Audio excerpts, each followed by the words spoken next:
नमस्कार दोस्तों, कैसे हैं आप लोग। आई होप आप लोग अच्छे ही होंगे। तो चलिए एक नए वीडियो में आप लोगों का स्वागत है। बहुत समय पूर्व जब गुरुकुल शिक्षा की प्रणाली होती थी तब हर बालक को अपने जीवन के 25 वर्ष गुरुकुल में बिताना पड़ता था। उस समय एक प्रचंड पंडित राधे गुप्ता हुआ करते थे, जिनका गुरुकुल बहुत प्रसिद्ध था, जहां दूर दूर के राज्य के शिष्य शिक्षा प्रदान करने आया करते थे।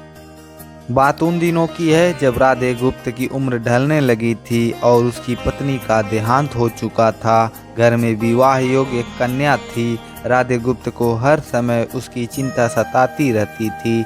वह उसका विवाह एक योग्य व्यक्ति से करना चाहते थे, जिसके पास संपत्ति भले ना हो पर वह कर्मठ हो, जो किन्हीं भी परिस्थिति में उसकी बेटी को खुश रखे और उचित समय पर उचित निर्णय ले सके।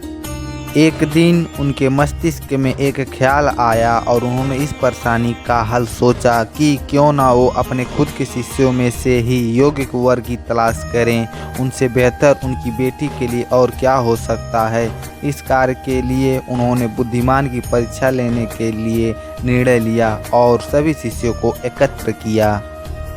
राधे गुप्त ने सभी से कहा कि वे एक परीक्षा आयोजित करना चाहते हैं जिसमें सभी की बुद्धिमानी का परिचय होगा। उन्होंने सभी से कहा कि उन्हें अपनी पुत्री की विवाह की चिंता है, जिसके लिए उनके पास पर्याप्त धन नहीं है। इसलिए वे चाहते हैं कि उनके शिष्य विवाह में लगने वाली सभी सामग्री कैसे भी करके एकत्र करें। भले उसके लिए उन्हें चोरी का रास्ता चुनना पड़े, लेकिन उन्हें चोरी करता है कोई भी देख ना सके। इसी एक शर्त का पालन सभी को करना है। अगले दिन से सभी शिष्य कार्य में जुट गए। रोजाना कोई न कोई तरह तरह की वस्तुएं चुरा कर लाता और राधा गुप्ता को दे देता।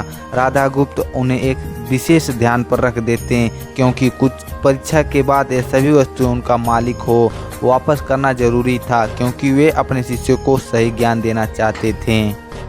सभी शिष्य अपने अपने दिमाग से कार्य कर रहे थे, लेकिन इनमें से एक चुपचाप गुरुकुल में बैठा हुआ था, जिसका नाम रामा स्वामी था। वह राधा गुप्त का सबसे करीबी और होनहार छात्र था।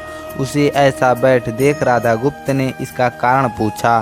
तब रामा स्वामी ने बताया कि आपने परीक्षा की शर्त के रूप में कहा था कि चोरी करते वक्त इसे कोई ना देखे। इस प्रकार अगर हम अकेले में भी चोरी करते हैं तब भी हमारी अंतरात्मा उसे देख रही है। हम खुद से उसे नहीं छिपा सकते। इसका अर्थ यह है कि चोरी करना व्यर्थ है। उसकी यह बात सुन राधा गुप्त के चेहरे पर खुशी छा जाती है। वे उसी वक्त सभी को एकत्र करते हैं और पूछते हैं कि आप सबने चोरी की, क्या उसे किसी ने देखा। सभी कहते हैं नहीं।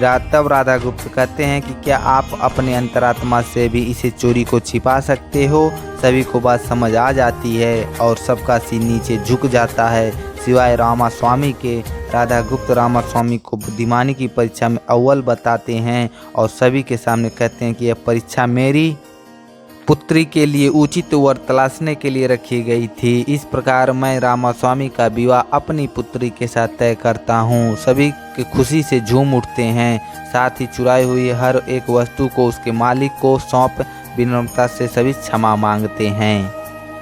कहानी की शिक्षा। बुद्धिमानी की परीक्षा से यही शिक्षा मिलती है कि कोई भी कार्य अंतर्मन से छिपा नहीं रहता और अंतर्मन ही मनुष्य को सही राह दिखाता है। इसलिए मनुष्य को किसी भी कार्य के सही गलत के लिए अपने मन को टटोलना सबसे जरूरी है।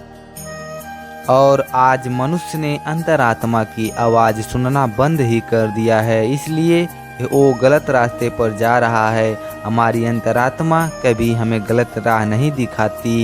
यह जरूर है कि मन की आवाज़ हमें वो करने की सलाह देती है जिसे दिमाग कभी स्वीकार नहीं करता, क्योंकि दिमाग सदैव स्वहित में कार्य करता है और मन हमें सही और गलत का परिचय करवाता है। सही गलत का परिचय ही हमें सदैव बुराई से दूर रखता है। किसी भी कार्य के पहले हमें मन की आवाज़ जरूर सुनना चाहिए।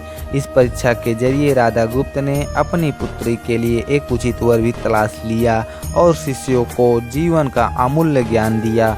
आज के वक्त में कोई भी शिक्षक एवं शिक्षण पद्धति मनुष्य को धन कमाने तक का ही ज्ञान देते हैं। एक बालक का सर्वांगीण विकास कहीं न कहीं लुप्त हो चुका है। आज का मनुष्य केवल बड़े होकर एक धनवान व्यक्ति बनने का ही ज्ञान विद्यालयों में लेता है। उस बालक को सही गलत का बोध कराने का दायित्व कोई भी नहीं लेता, क्योंकि उनके माता पिता भी आज के दौर में बस पैसा कमाने में लगे रहते हैं और शिक्षक भी केवल किताबी ज्ञान देकर अपने दायित्व पूरा करता है।